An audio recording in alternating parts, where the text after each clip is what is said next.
Energía a granel, un podcast de Marcial González e Ismael Morales. Y bienvenidos.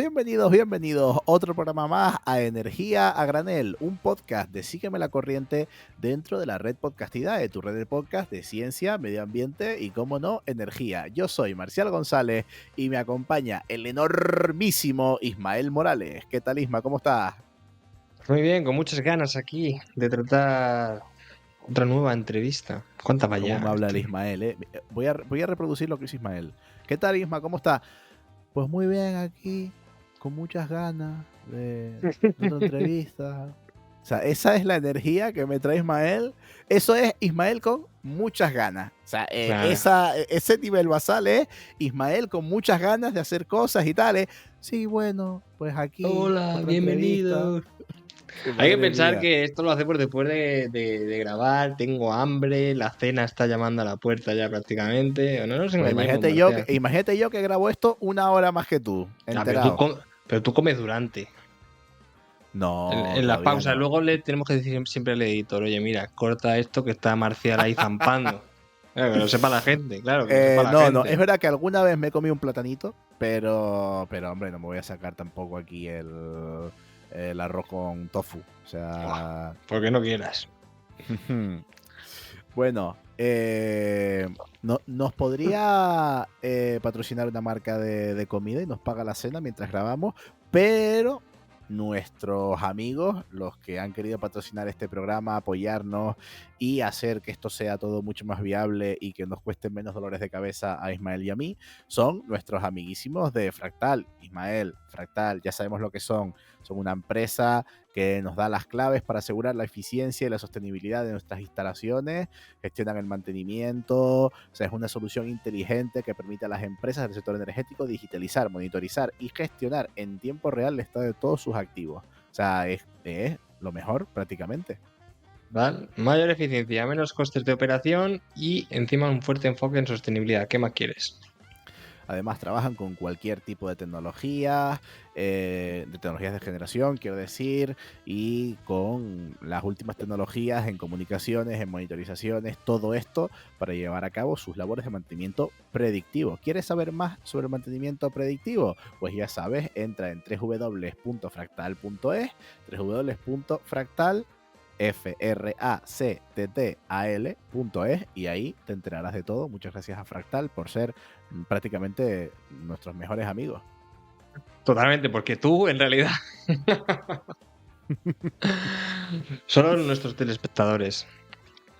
Sí, en la escala de Bienvenidos, amistad amigos. está Fractal, nuestros telespectadores, y ya en segundo plano Ismael, que bueno, que de vez en cuando hablar con él está bien. Nos echamos unas risitas aquí hablando de energía, aunque llevamos 3 minutos y de energía hemos hablado bien poco, así que Ismael, ponte a trabajar. ¿Qué nos traes hoy en tu sección? Las noticias malas vienen cojeando, pero las buenas... No, las noticias malas vienen volando, pero las buenas vienen cojeando. Oye, joder, me tenía que equivocar, tío. Hacía mucho tiempo que no lo decía mal, ¿eh? Pero bueno, ahí queda. ¿Qué nos traes hoy, básicamente? Bueno, en este caso traigo una bastante mala, si se quiere, si hablamos en cuanto a electrificación del transporte por carretera. Y es que en España, pues después de 5 años, recuperó pues lo que viene siendo el millón de vehículos matriculados, ¿no? En 2024. Lo que sucede es que, como siempre, solo el 11,4% fueron electrificados entre híbridos enchufables y de baterías. Esto básicamente es unos 115.000 vehículos de ese millón que se matriculó. Todo el resto, recordemos, combustión de diésel o gasolina. Esto al final es un grave problema y es uno de los lastres que tiene España también en cuanto a implantación de puntos de recarga públicos o privados. El coche eléctrico es la tarea pendiente eterna que tiene España. Si no aumentamos la electrificación, no podemos aumentar la oferta de generación eléctrica.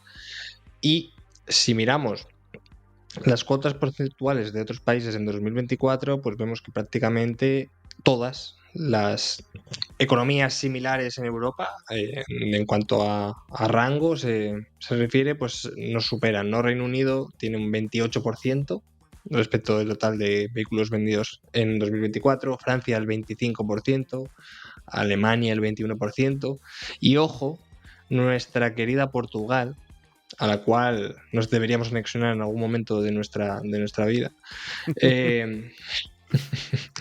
alcanzó un 33% de la cuota. Es decir, 1 de cada 3 coches que se vendieron en 2024 en Portugal fue vehículo eléctrico. Me parece alucinante.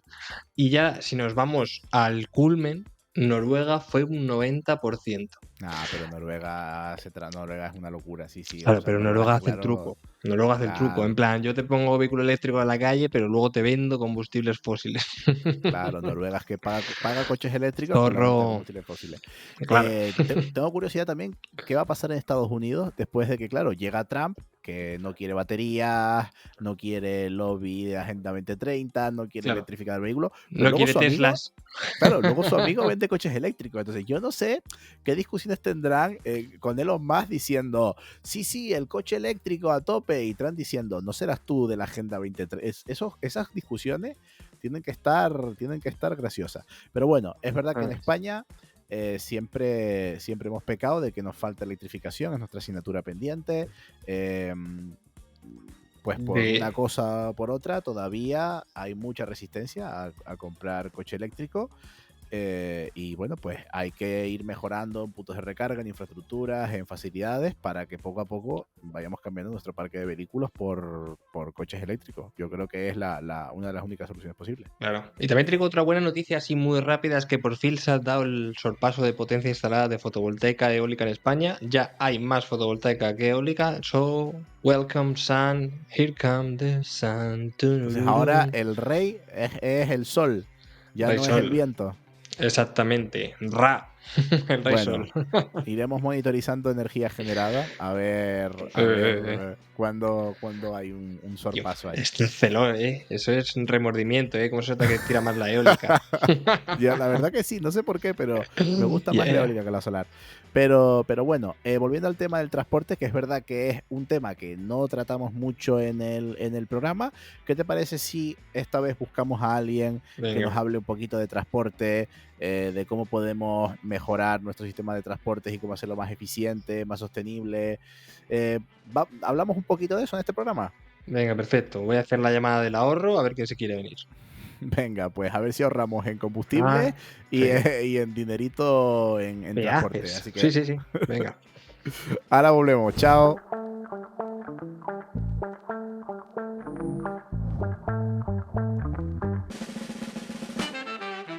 Y ya hemos vuelto. Vamos allá con nuestra entrevista. Y hoy parece que no vamos a hablar de energía, porque vamos a hablar un poquito más de transporte, pero no se equivoquen, porque nada más lejos de la realidad, y es que el sector transportes supone un 40%, de hecho un 44,33% del consumo total de energía en España. Y si nos fijamos en las emisiones de CO2, suponen también un 40% de todas las emisiones en España de CO2.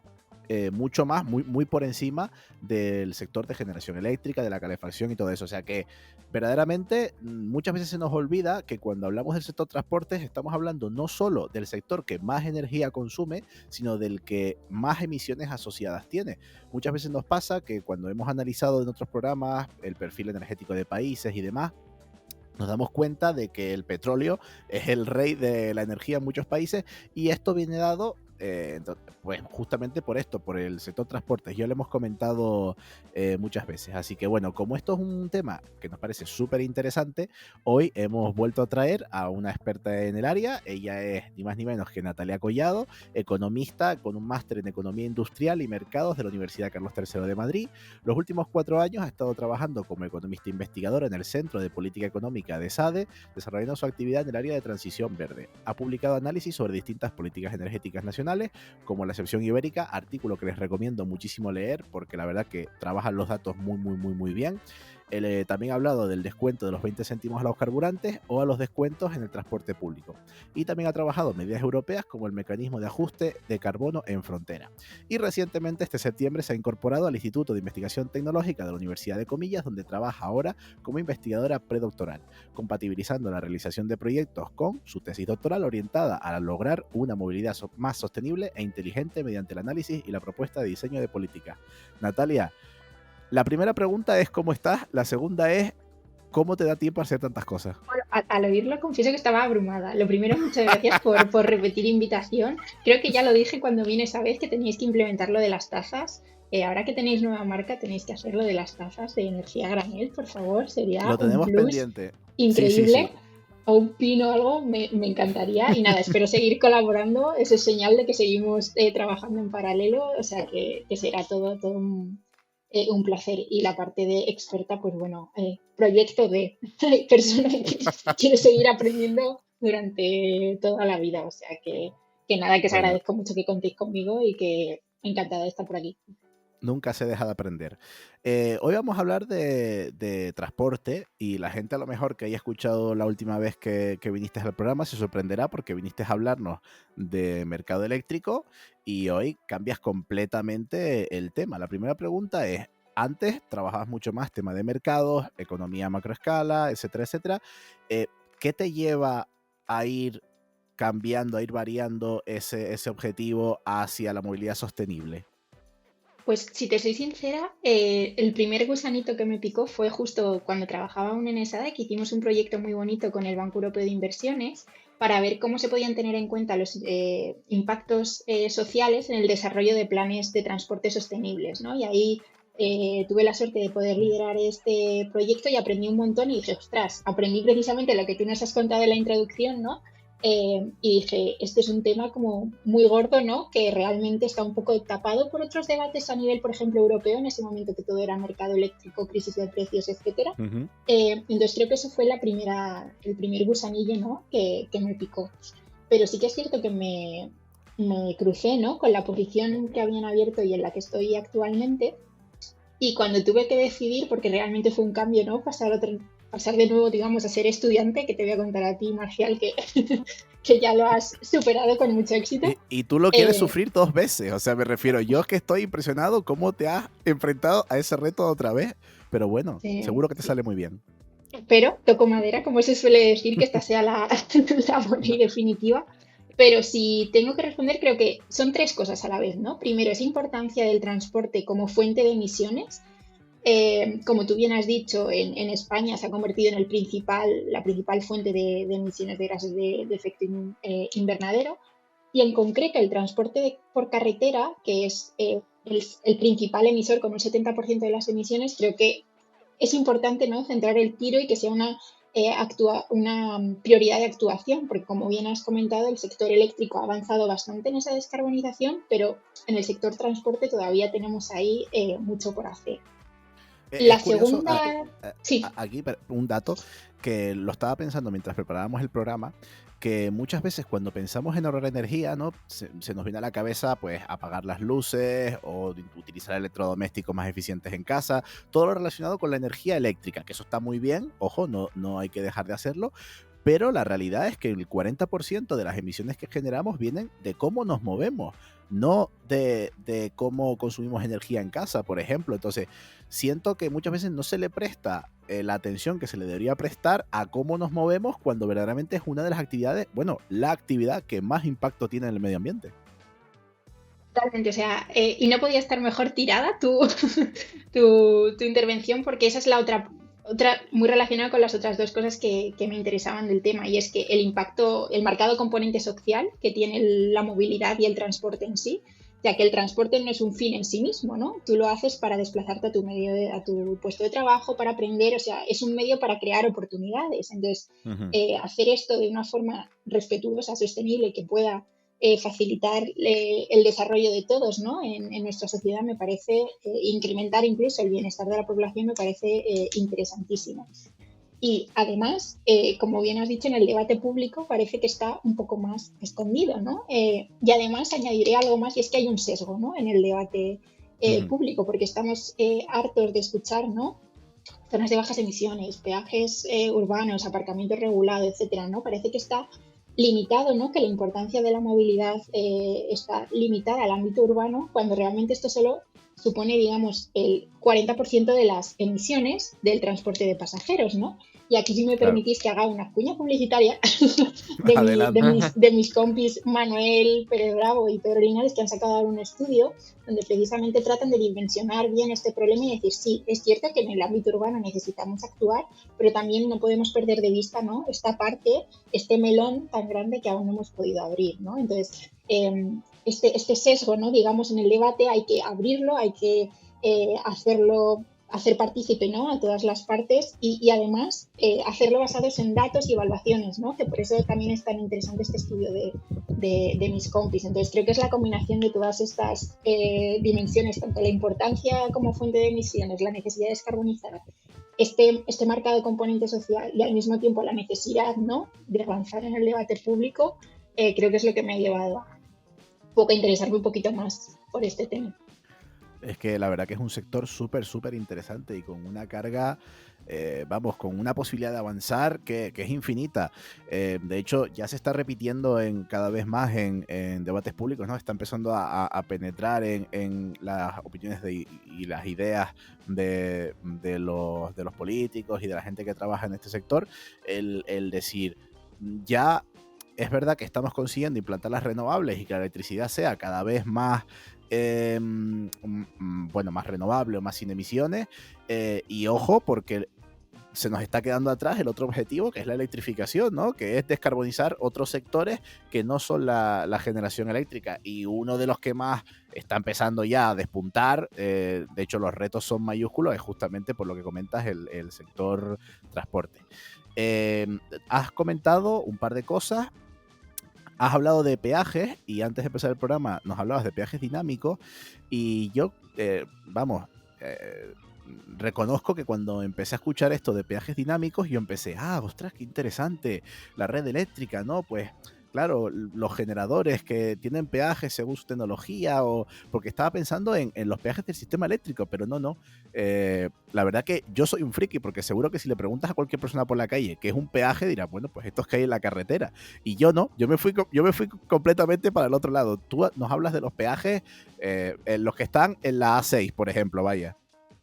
Eso es. Y de hecho no está tan lejos de lo que crees, porque la idea realmente es poder aprovechar, ¿no? Y parte de lo que yo estoy intentando mirar, ¿no? Para mi tesis es qué insights, si me permitís el anglicismo, qué lecciones, ¿no? Podemos Adelante. aprender de lo que ha ocurrido en el sistema eléctrico, ¿no? No tanto, fíjate, con los peajes, que también se ha utilizado esta idea, ¿no? De cambiarlos por tramos horarios y demás, sino también en las tarifas. Que la idea es eso, aprovechar, ¿no? Este conocimiento que hemos podido adquirir dentro del mercado eléctrico con las tarifas por horas, por ejemplo, o el real-time pricing, ¿no? Estos precios en tiempo real, como los que tenemos en el mercado eléctrico mayorista español, ¿no? Es intentar aprovechar estas lecciones, ¿no? Y aplicarlos a una dimensión parecida, porque en el fondo un peaje dinámico o una tarifa dinámica simplemente quiere decir que no es fija.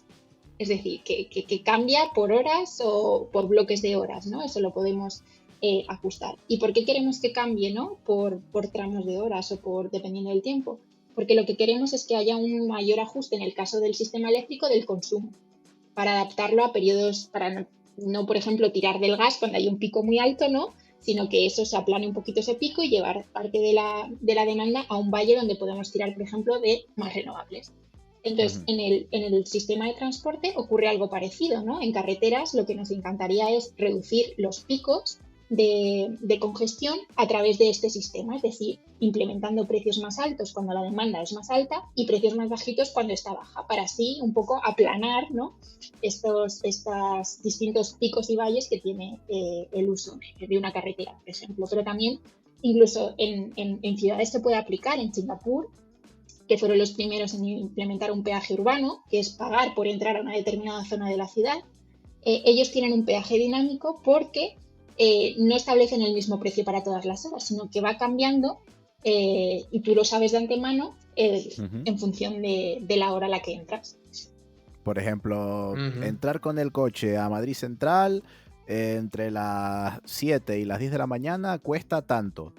Y podríamos, por ejemplo, la zona azul, que funciona un poquito así, podría ser considerado un peaje dinámico, porque los fines de semana no pagas por aparcar, pero en los horarios laborables sí.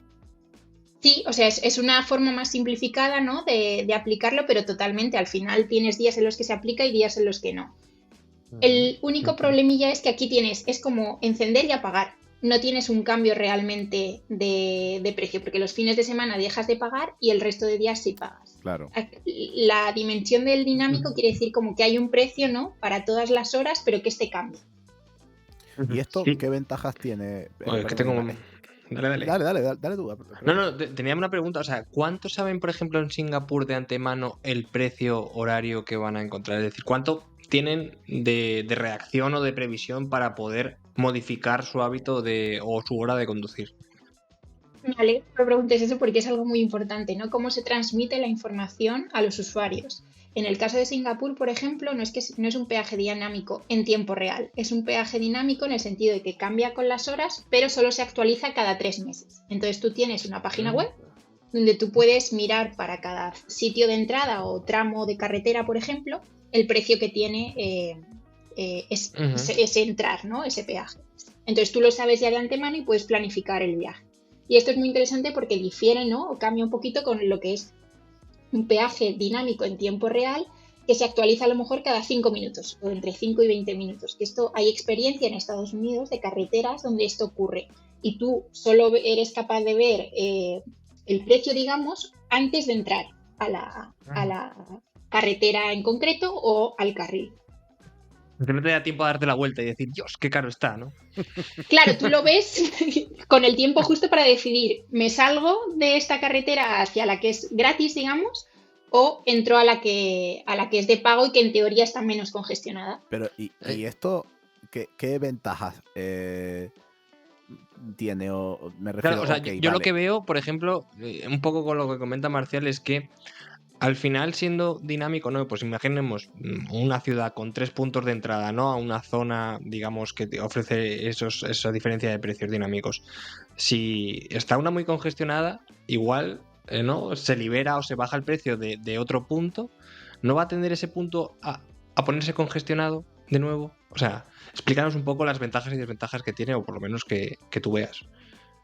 Sí, no, y de hecho es algo como que comparten los peajes tanto urbanos como de carreteras y es un poco el diseño, ¿no? Si miramos un punto concreto, que es lo que comentabas ahora, Isma, es, vale, aquí a lo mejor me alivia, pero la gente se va por aquí y creo congestión en otro lado, ¿no? Entonces, esa es una de las dificultades de evaluar todo este tipo de políticas y es algo con lo que quiero trabajar y a lo que quiero enfrentarme es, bueno, ¿cuánto de efectivos son realmente si subimos la mirada y miramos todo lo que es el entorno ciudad o el área relevante, ¿no?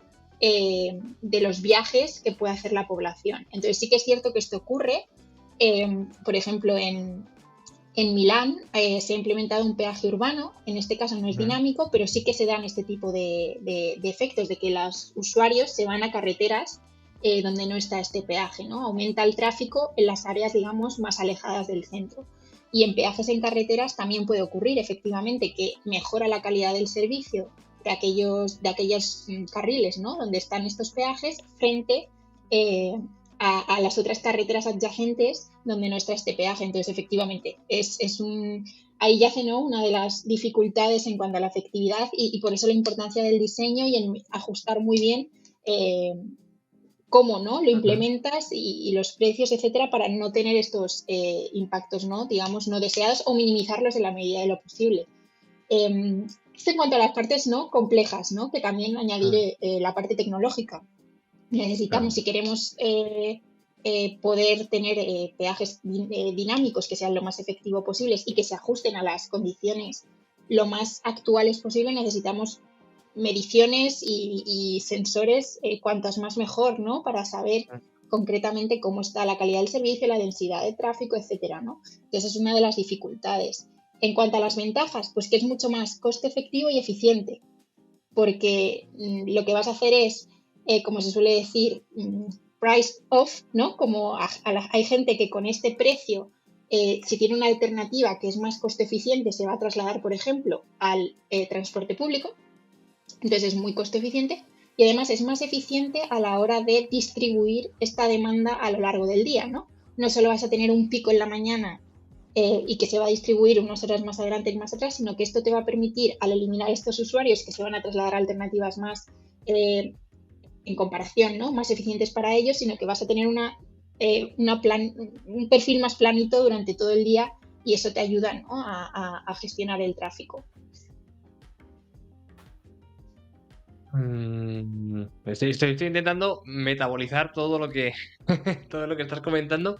Entonces, supuestamente ves que puede mejorar, digamos, el intercambio modal, ¿no? De transporte a transporte público. No sé si bueno, se ha visto en algunos de los ejemplos que has comentado cómo se fomenta el transporte público, hacia qué alternativa de transporte público se puede incentivar más, ¿no? Porque entiendo que mucha gente, incluso, pues, al final esa congestión o esos puntos de entrada a una ciudad, pues, si aumentamos, ¿no? La cantidad de la oferta de buses, pues igual mucha gente se mueve al metro, ¿no? Que también no interactúa con el transporte por carretera como tal, ¿no? ¿Cómo ves un poco todo ese tema de intercambio modal?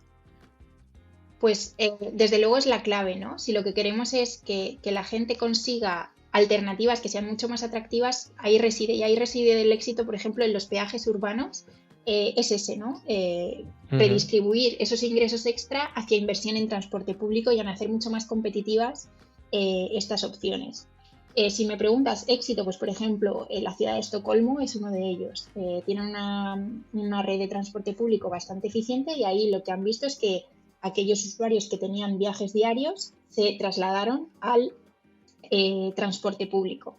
En carreteras, digamos, en entornos interurbanos, lo que consigues es que la gente, al ir en autobús, por ejemplo, no hace frente a ese costo de viaje o lo hace diluido dependiendo de cómo esté la tarifa del autobús, ¿no? Entonces se enfrenta a un coste menor y lo que se observa es que aumenta la ocupación, por ejemplo, de los autobuses, ¿no? Pero también hablo de autobuses, ¿no? Porque es un poco lo que se ha visto en la literatura, pero probablemente de alternativas que sean igualmente, si aumenta, ¿no? la eficiencia de estas, pues por ejemplo ferrocarril, tren, metro, ocurriría algo parecido. Pero y aquí creo que ya hace la importancia es que tiene que ser competitiva, que tiene que ser una alternativa competitiva en cuanto a frecuencias, tiempo de viaje, etcétera, ¿no? Claro, ahí estoy totalmente de acuerdo contigo. De hecho, el transporte público en Estocolmo está súper bien. Que yo he estado un montón de veces y la verdad que da gusto moverse por la ciudad. Incluso también te puedes mover a pie y es completamente viable. Pero yo creo que justamente el disparador de que la gente se cambie al transporte público es que exista una alternativa de transporte público eficiente en tiempo y en coste. O sea, creo que ese es como el top 1. Esto de los peajes, al final, y aquí te voy a apretar un poquito las tuercas, Natalia, con permiso. Igual que se lo hice, porque esto me recuerda mucho a cuando Héctor de Lama vino a hablarnos de fiscalidad verde. Y al final todo esto de los peajes le veo una pega. Y es que sí, de acuerdo, si yo cobro 200 euros por cada persona que quiera entrar a la ciudad, está claro que no va a entrar casi nadie, porque todo el mundo va a ir en transporte público, porque nadie se puede permitir pagar 200 euros por entrar a la ciudad. Y lo que estamos generando es que van a ser los ricos los únicos que puedan permitirse entrar a la ciudad, porque les da igual, porque van sobrados de dinero y dirán, bueno, pues la ciudad para mí, para conducir. Y me parece un poco injusto. No sé qué opinas tú o cómo se podrían plantear este tipo de medidas, para que no sean un ataque a las clases más vulnerables, que a lo mejor, que es que encima justamente las clases más vulnerables son las que suelen vivir más lejos de las ciudades, en lugares menos interconectados, y desde los que venir en transporte público es más complicado. Entonces, si ya venir en transporte público les es complicado, les estás poniendo un peaje más elevado al transporte privado. Entiendo que esto medioambientalmente tiene sentido, pero luego ¿cómo se hace para que no sea injusto para las clases más vulnerables? Y te voy a añadir Pues una tuerca más, espera. ¿Y cómo se hace también para las empresas de logística, las de reparto y transporte, que al final, pues, por ejemplo, dentro de la Almendra de Madrid, la mayor parte digamos, de viajes que se hace al día son de estas empresas? sea, entre las dos me ponéis en un aprieto bueno. espero salir éxito de él o al menos lanzar algunas ideas de lo que estoy aprendiendo, de lo que ojalá pueda aprender y saber mucho más en el futuro. Desde luego es un tema clave, ¿eh? Si vosotros que me conocéis sabéis que mi obsesión es el tema social, que sea progresivas las medidas y que no se quede nadie atrás en la transición. Pero es verdad que es complicado, ¿eh? He de admitir que es un tema muy complejo porque, de nuevo, no quieres efectivamente que la gente se quede sin oportunidades y sin ese acceso al transporte que le permite tener todas estas oportunidades. ¿Qué podemos hacer? Pues, por ejemplo, en Estados Unidos, en las carreteras, en Virginia, si no me equivoco, hace poco han propuesto que haya exenciones a los peajes en carreteras para familias que tengan un nivel de ingresos por debajo de cierto umbral. Te dan ciertos viajes al año o al mes y están exentos de pagar. Y de este modo permites que esa carga sobre el presupuesto familiar se reduzca. Esto es una opción. ¿Qué más puedes hacer? Pues también he de decir, en defensa un poco de los peajes, la literatura lo que ha visto es que no siempre tienen por qué ser regresivos. Y me explico. Depende mucho de la configuración de la ciudad. Si lo que tenemos es una periferia donde vive la gente rica y la gente rica es la que se desplaza en coche al centro, ahí podemos decir, y con los ingresos extra de los peajes lo que hacemos es mejorar la red de transporte público que utiliza la gente con menores recursos y que vive, digamos, en el entorno más urbano, ahí podremos decir que el peaje es progresivo precisamente, porque lo que vamos a tener es que la gente rica va a pagar por entrar al centro, no contamina por estar ahí, van a estar mejor los que viven allí y además vamos a tener ingresos para mejorar la red de transporte, que es la que más utilizan las personas que tienen menos ingresos, ¿no? Entonces, lo que he aprendido un poco en base a las experiencias y a lo que he leído en la literatura es eso, que no podemos decir siempre es regresivo o siempre es progresivo, es muy sensible al diseño, ¿no? Del peaje, pero es cierto que debemos establecer cierto tipo de exenciones o complementos, por ejemplo, muchas veces se nos olvida, y creo que este es un mensaje muy importante, que un peaje se implementa solo, pero no, hacen falta otras medidas de apoyo, pues a lo mejor necesitas compensar, ¿no? O ayudar a estas familias de otra manera o implementar otro tipo de políticas. Por ejemplo, en Madrid hay, que yo conozcas, probablemente hay más, aparcamientos disuasorios, por ejemplo, que te dan Claro. en la A5 hay uno, en Cuatro Vientos, si no me equivoco, cerquita de Cuatro Vientos y otro en Fuente de la Mora. Pues esa es una opción para los que viven más lejos de llegar hasta un punto, ¿no? Un nodo de transporte e incentivar, ¿no? Porque si no me equivoco el funcionamiento es que te descuentan, ¿no? O no te cobran si tú utilizas el transporte público. Entonces, eso es una manera para aquellas personas de menores recursos que no quieren o no pueden permitirse entrar, es llegar hasta un punto y a partir de ahí coger el transporte. Entonces, al final, creo que todo se resume en tener cuidadito en el diseño, establecer exenciones cuando tenga sentido desde el punto de vista de los ingresos del hogar y, sobre todo, y muy importante, podamos implementarlo, porque muchas veces este es el dilema de siempre con las ayudas, es que no sabemos el nivel de renta de los hogares, pero si lo sabemos esto es más fácil de hacer.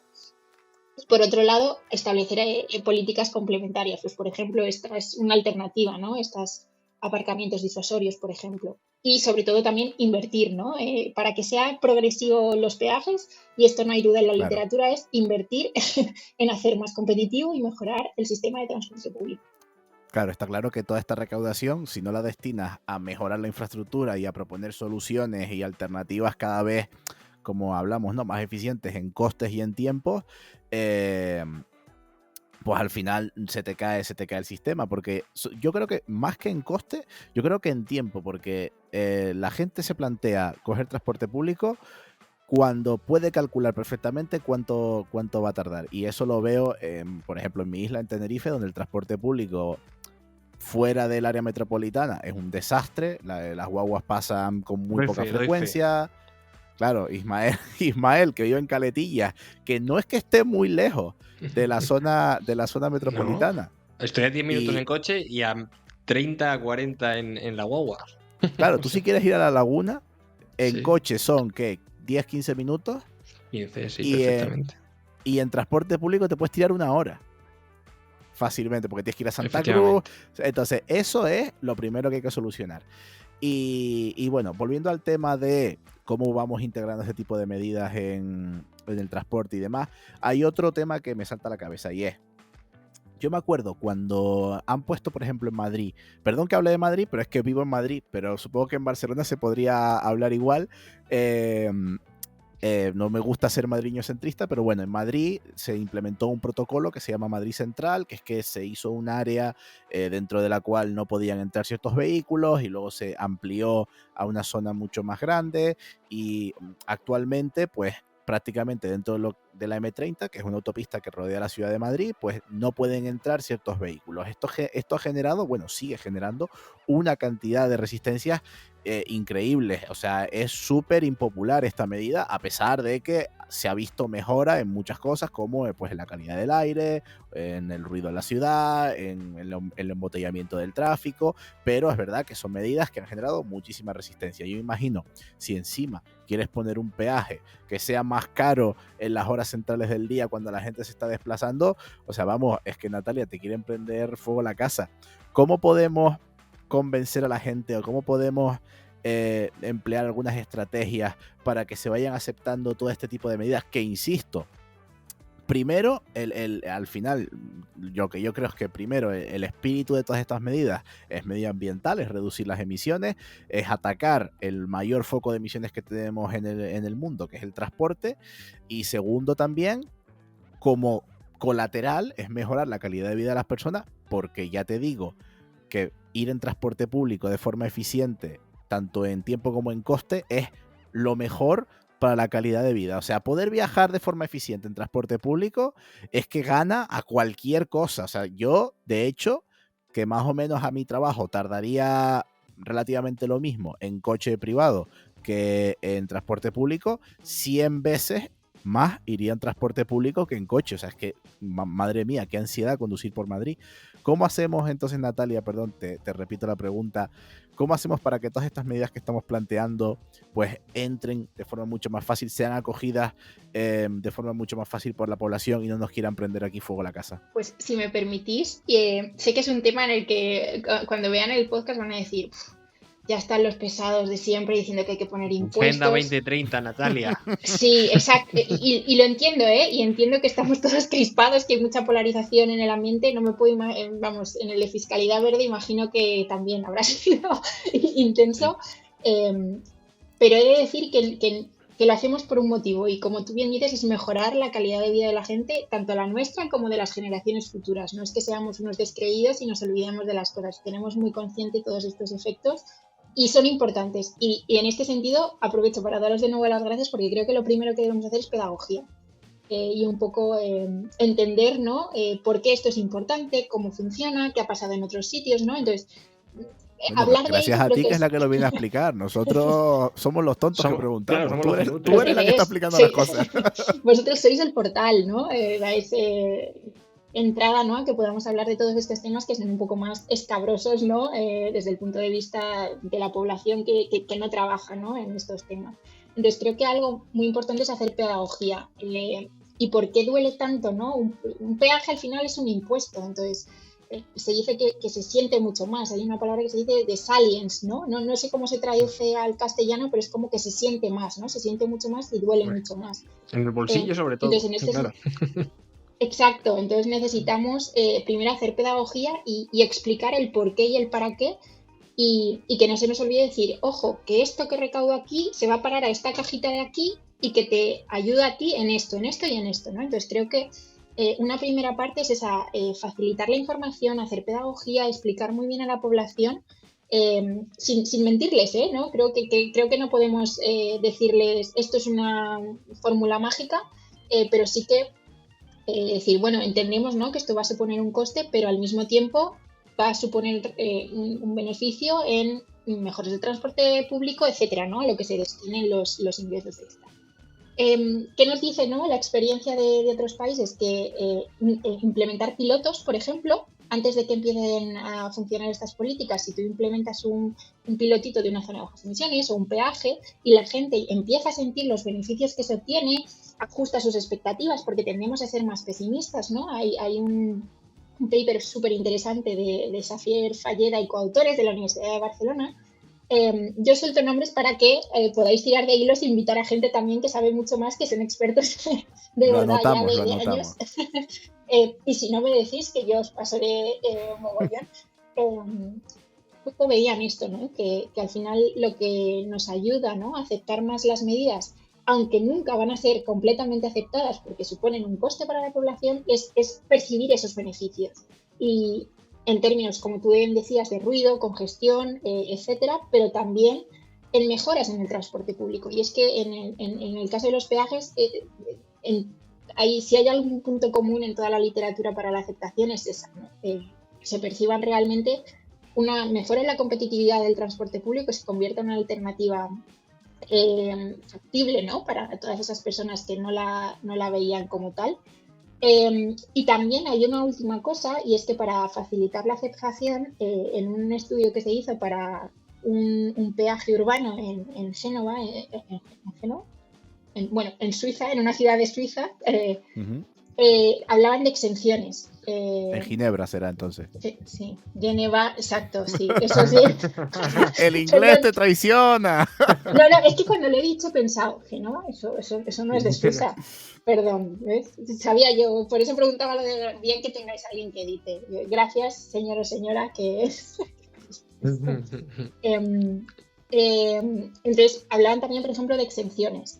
Pues eso, un poco lo que hablábamos al hilo de por nivel de renta, etcétera. El problema con estas exenciones es que aquí tienes ese trade-off, ¿no? Esa mejora de una mayor eficiencia cuando no tienes esas exenciones, pero por un lado dejas de lado la aceptabilidad, ¿no? Entonces te enfrentas a estos dilemas cuando tienes que plantear una mayor aceptabilidad de las medidas.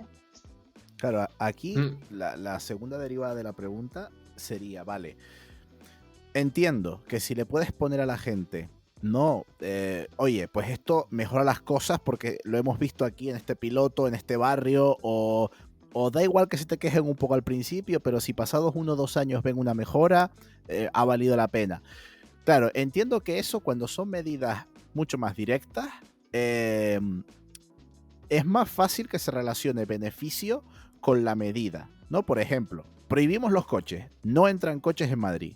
Pues probablemente la gente que vive dentro de Madrid y que pasea por dentro de Madrid va a ver una mejora instantánea, y con el paso de los años va a decir, ostras, esto es un follón, pero se va a acostumbrar a un nuevo modo de transporte o de lo que sea, y bueno, van a ver una serie de cosas positivas.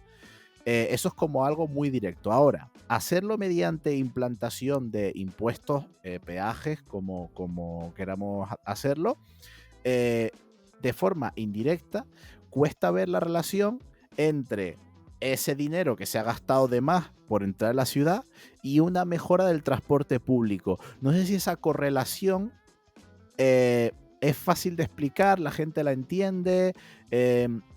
No sé si se podría llegar también, o sea, eso es. O sea, ¿cuánto tarda en percibirse, por ejemplo? Claro. O sea, como tú bien dices, no es inmediato, salvo que de un día, pues por ejemplo, ahora tenemos, mira, un ejemplo muy bueno que podemos usar para esto es que se ha puesto en Nueva York, después de mucho tiempo de debate, se ha puesto un peaje urbano para distintos puntos de entrada a la ciudad. Y desde el mismo día que se puso en funcionamiento y al día siguiente había gente que decía, ¡buah, yo lo he notado un montón!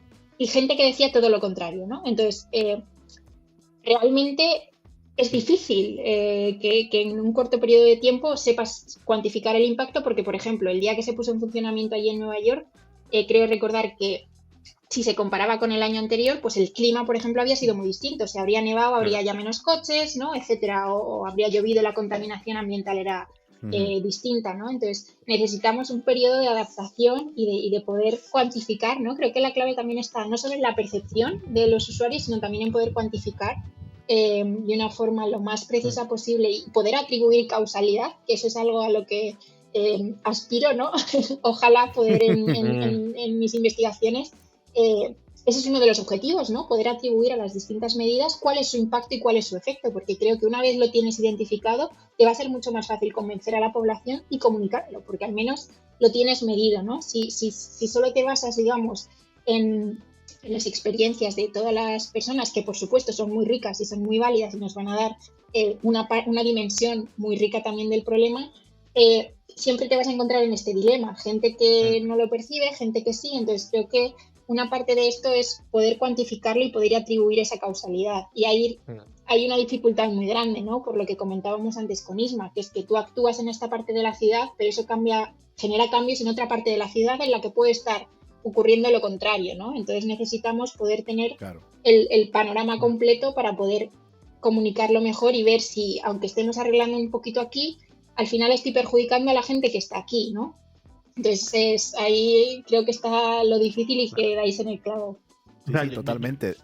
Sí, yo al final también tengo otra duda. Tengo una propuesta que en realidad un peaje para turistas en el centro de la ciudad para que no entren ni disminuir su flujo mejoraría todas las ciudades de España, pero bueno, ahí lo dejo también.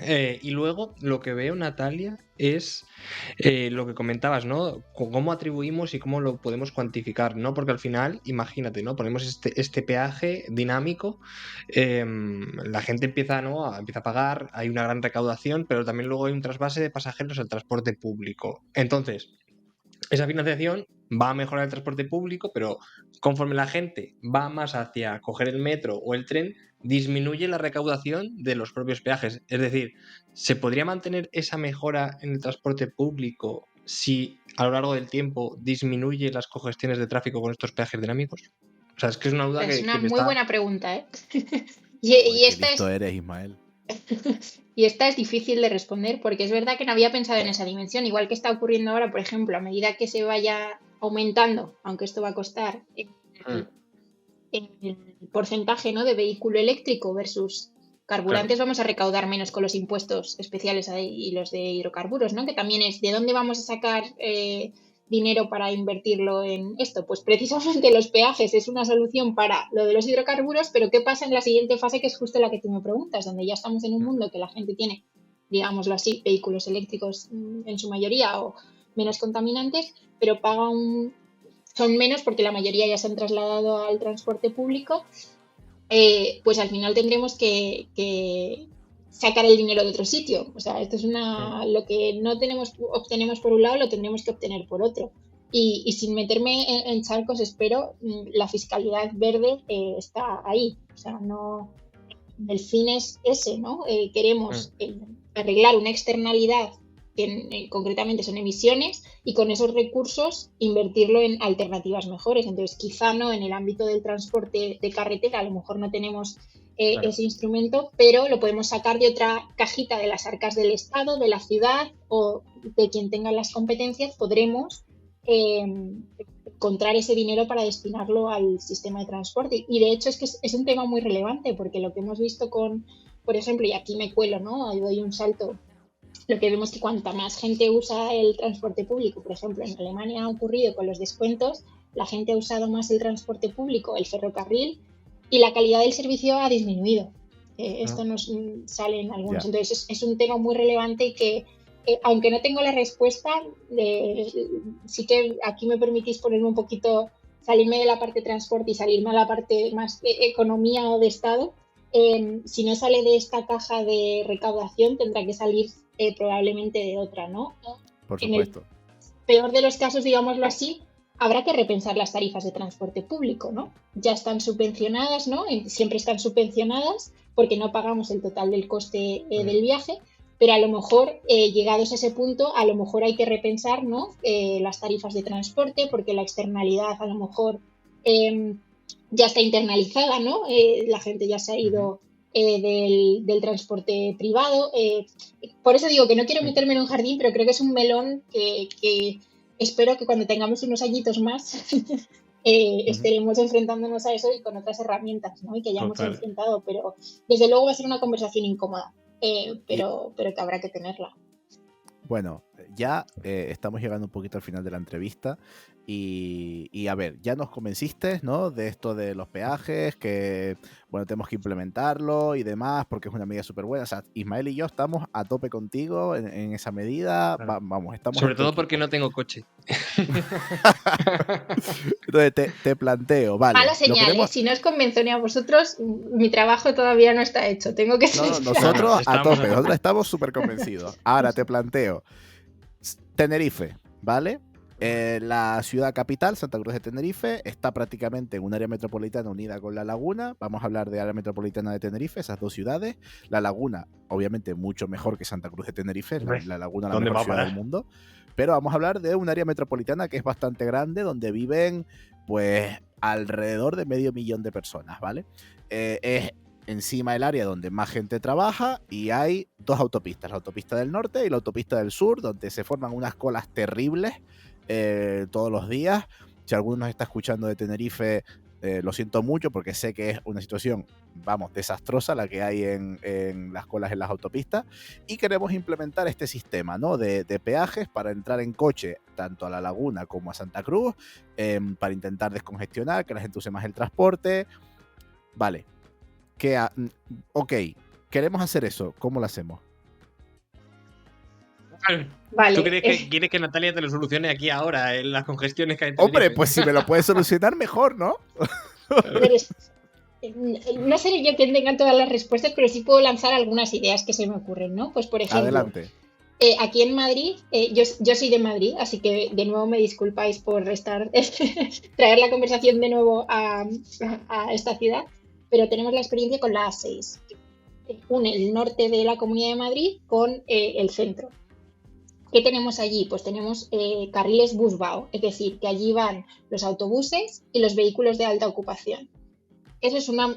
No sé, en Tenerife existe en este tipo de carriles. No, pero ojalá existieran. No existen, pero hay ojalá. una propuesta que lleva parada, ¿no? Años, a mí me suena lo del busbao, sí. Que no... Por ejemplo, antes de implementar peajes, quizá este es un primer paso. Os digo una alternativa donde es menos polémica quizá, ¿no? ¿Esto qué nos hace? Pues hace mucho más eficientes los desplazamientos, porque si por casualidad, ¿no? Se me ocurre, Isma vive cerca de un compi de trabajo o de un amigo con el que ha quedado, pues en vez de irse cada uno por su lado, digamos que agregan esa demanda y se van en un solo coche. Entonces ya está reduciendo la congestión y también la contaminación. Y también haces más atractivo el transporte público, porque sabes que no te vas a comer el atasco si vas al centro en transporte público. Dificultad, que necesitas una guagua que sea lo más fiable y competitiva posible, ¿no? Y en este caso parece que no es así por el momento, ¿no? Y aquí, si me permitís, pues algo que se ha probado, que ha sido muy exitoso, eso sí, a nivel urbano en la ciudad de Barcelona, es una mejor o una redefinición de las rutas de autobús con criterios de eficiencia, donde, pues por ejemplo, allí lo que hicieron es que las líneas pasaron a estar en horizontal, vertical y en diagonal. Y eso lo han evaluado y han probado que efectivamente reduce la contaminación y saca, ¿no?, a gente del vehículo privado. No a toda, ¿no?, porque siempre tienes luego un efecto rebote cuando ves que la congestión mejora, pero eso también es una medida efectiva. Entonces, no... Si me permitieres, como no hay una varita mágica, aunque llegaremos a eso, ¿no? Pero creo que es una combinación de políticas. En este caso, pues un primer paso es eso, intentar agregar demanda y una vez que quieres implementar peajes, pues necesitas tecnología. Claro, ese es un tema. O sea, justamente estaba pensando, digo, al final, por ejemplo, la gente mayor que no tiene acceso, ¿no? Imagínate, pues estaba pensando lo de Singapur, que te avisan, pues no sé, igual tienes una alerta del móvil, del precio que puede haber dentro de un tiempo, la gente mayor, 50, 60, 70 años, va a decir, oye, mira, esto, ¿qué carajo es, no? Entonces, no sé si para reducir esa brecha digital, en ese caso, pues con los peajes se podría implementar alguna medida, pero bueno, también dentro de la concienciación, pues yo creo que sería importante. O incluso la brecha rural-ciudad, ¿no? Porque mucha gente incluso que va a la ciudad de vez en cuando, ¿no? Llega los fines de semana, va a comprar o en Navidades, de repente ve un peaje dinámico y dice, ¿esto qué? Ya están aquí los progres, los urbanitas que me quieren sacar el dinero. Sí, no, y para eso no tengo la fórmula, pero es verdad que ahora nos centramos mucho en la parte digital, ¿no? Y es verdad que eso al final es un factor de exclusión también, ¿no? Pues muchas veces no se nos puede olvidar, y es verdad, dejar la parte, ¿no?, manual, incluso en un peaje de pago manual, donde no tengas en Estados Unidos lo que suelen hacer, por ejemplo, en las carreteras es que venden o alquilan transpondedores que tú tienes en el coche, tú los precargas, digamos, es como un lector para los sensores de las carreteras de peaje, donde tú precargas ya el dinero en esa tarjeta y tú una vez entras ya te lo cobran, ¿no? Entonces, pero claro, ya tienes que hacer el ejercicio de acercarte a la oficina, en este caso de, no sé, la delegación de transporte de La Laguna, en este caso, para que te diera la correspondiente maquinita, digámoslo así, tú cargarla, poder ir a cargarla y que eso sea automático, ¿no? Entonces, desde luego es otro tema también complejo. Sí. La verdad que si le digo a mi madre que le voy a poner un transpondedor en el coche, se piensa que lo voy a hacer volador o algo de eso, que de repente va a sacar alas el coche. Pero bueno, es verdad que contra eso habría que luchar también. Y bueno, Natalia, ya que haces referencia, y de hecho la tengo por ahí, nunca la he enseñado, no sé si se han fijado que aquí tengo una cosa detrás que no es ni más ni menos que la varita mágica del programa. Ya que la mencionas, La de Sauco. obviamente, no, algún día te contaré la historia de esta varita. Pero la tengo detrás, la tengo que poner más visible para que la gente la vea. Obviamente te la vamos a otorgar, Natalia, porque por segunda vez en tu vida vas a tener los poderes mágicos que te otorga Energía a Granel para decirnos cómo hacemos para solventar el problema de movilidad que tenemos en España. Iba a decir en las ciudades, pero como hemos comentado, no solo hay que pensar en las ciudades, sino en todo el territorio. ¿Cómo lo podemos solucionar? ¿Qué hacemos? Creo que me he tirado piedras a mi propio tejado porque acabo de dar dos ideas para el caso de Tenerife, que son las que yo había pensado que podrían ser muy útiles y que nos ayudarían si no queremos tener que recaudar dinerito para implementarlas. Que eso es digamos, el marco en el que había planteado, ¿no?, yo esta varita mágica. Bueno, ¿qué podemos hacer? Llevamos todo el programa hablando de que esto nos va a costar dinero, que tenemos que invertir en el sistema de transporte público. Entonces, lo que había pensado, y me parecía una manera de acabar más delicada y más positiva el programa, era precisamente algo con que supusiera menor coste, ¿no?, para todos, ¿no? Sí que vas a tener un coste de adaptación, pero al final un coste de dinerito menos palpable y que se ha probado que es muy efectivo. Tanto en el caso urbano como en el interurbano, esta redefinición, ¿no?, en el caso de las líneas de autobuses, que son las que tienen mayor capacidad para albergar tanto viajes también interurbanos como dentro de las ciudades, necesitamos que se reorganicen para que realmente cubran, ¿no?, esta demanda y que no sean, como hay veces, líneas que se cruzan, que sean modos de serpiente, sino que realmente sean eficientes y te lleven de un punto a otro, y que una línea no tiene por qué ser todo. Una línea te puede conectar con un punto intermodal donde accedas al transporte final que vas a usar para llegar a tu destino, ¿no? Entonces creo que el ejemplo de Barcelona y otras ciudades donde se ha implementado, ¿no?, este rediseño puede ser muy útil y no solo a nivel urbano, como digo, ¿no? Pues por ejemplo, en este caso de estudio que os comentaba con el Banco Europeo de Inversiones para la ciudad de Granada, se comentaba también esto, ¿no? Hay muchos municipios que para poder llegar, digamos, de un municipio a otro que están así, tenían que ir primero a la capital, a Granada, y luego bajar, ¿no? Pues un poco pensar mejor en redistribuir esas rutas para que no haya estas necesidades. Muchas a lo mejor no van a ser eficientes en el sentido de que no tienen tantos pasajeros a los que llevar, ¿no? Y ahí entran otras alternativas como el transporte a demanda, que en otras ciudades españolas, pues por ejemplo en el entorno de Álava, me consta que también se está haciendo, aquí en Granada también se está implementando. Entonces creo que esa es una primera idea, que como digo, me he hecho un poquito de spoiler, pero espero haber ampliado un poquito más la idea.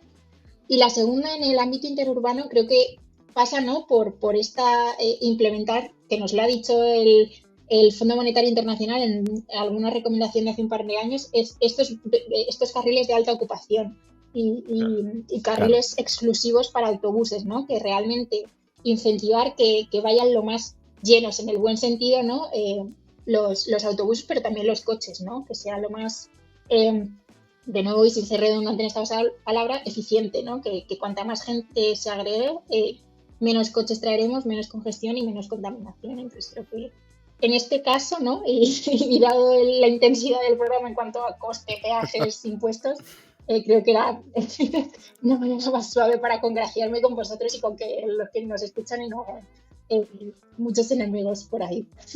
Bueno, pues creo que has conseguido que la gente que nos está escuchando el programa ya no quiera quemarte la casa, sino ahora estamos todos a tope contigo. Porque es verdad que hace falta un modelo de transporte más eficiente, más sostenible, y bueno, yo creo que el término es eficiente en emisiones, en coste y en tiempo. O sea, es que es tan necesario que yo creo que es como la base de cualquier población. Cuando estabas hablando ahora me recordaba a esto, cuando decías lo de planificación, me recordaba al juego City Skylines, donde tú planificabas como tu ciudad y tal, y llegaba un momento en el que si no planificabas bien el trazado de la ciudad con las carreteras y con todo, te ponías a añadir carriles, pero llegaba un punto en el que saturabas y ya era inviable la cosa. Por eso también es importante planificar los sistemas de transportes, planificarlo todo con antelación y de forma meticulosa. Creo que sin duda es la clave la que comentabas ahí. Isma, no sé si tú querías añadir algo más. No, es que me estaba recordando un juego que yo jugaba también de planificación de ciudades que se llamaba SimCity, que era de los También Sims, otro de juego, claro, otro juegazo. juego Todo el clásico. mundo se lo recomiendo. O sea, yo hasta ahora estoy pensando en descargármelo y ponerme a jugar esta noche. Pero no, me parece muy interesante y además hila muy bien todo lo que hemos hablado hoy con el de fiscalidad verde, porque al final no estamos hablando de otra cosa que un tema fiscal, ¿no? Que es una herramienta y una palanca de cambio para el modelo que queremos conseguir en el futuro. Entonces, bueno, como comentábamos, pueden ser cambios pues más progresivos, más lentos, a corto, medio y largo plazo, pero yo creo que al final esto es una medida muy buena y es una medida que va a mejorar nuestras vidas y nuestros pulmones tanto a corto como a medio plazo. Entonces, bueno, muchísimas gracias, Natalia, porque yo lo desconocía. Además, cuando yo dije, vamos a traer a Natalia a ver que nos hace de su nueva investigación, me puse a mirar de qué iba y dije, ¿qué es esto de peajes dinámicos? Así que muchísimas gracias por acudir y explicárnoslo todo tan No, gracias a perfectamente. vosotros. Espero no haber sido, haberme puesto con la bata de laboratorio y haberme puesto súper técnica. Espero haber intentado... Qué bueno, tú siempre explicas las cosas genial, la verdad que aprendemos muchísimo contigo, te volveremos a secuestrar. Si por lo que sea el año que viene te cambias de sector y te haces otro doctorado en otra cosa, te volveremos a traer a hablar, no sé, de lo que hagas, porque seguro que siempre lo explicas de forma súper interesante. Y nada, eso, muchas gracias por venir, muchas gracias a Ismael por aguantarme y muchas gracias a los telespectadores que nos han telespectado. Y obviamente también gracias a nuestro patrocinador, a Fractal. Recuerden que si quieren aprender más sobre lo que hacen, www.fractal.es, www.fracttal.es, y ahí tienen toda la información. Nosotros nos despedimos, ya saben, como siempre, hasta la semana que viene, hasta el próximo programa. Un saludo y nos vemos muy pronto. Hasta luego, chao. Gracias. Continua o alterna, de Thomas o de Tesla, está vivo o está muerto, con o sin cebolla. Sígueme, la corriente, sígueme, electrón con electrón, sígueme la corriente, suscríbete y sé mi protón.